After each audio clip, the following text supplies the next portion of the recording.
There's something called confirmation bias, where people tend to accept facts if they fit in with their preconceived ideas, and they just screen out all the other information that doesn't fit into their preconceived worldviews.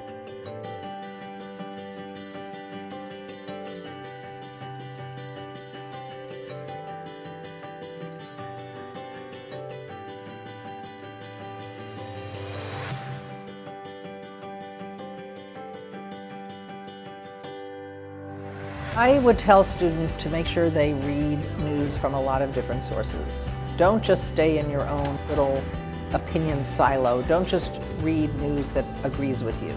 I always say sometimes people consume media for affirmation, not information. You want to get information. You want to start with facts and work your way to some opinions, not the other way around. Not just news that affirms the stuff you already believe.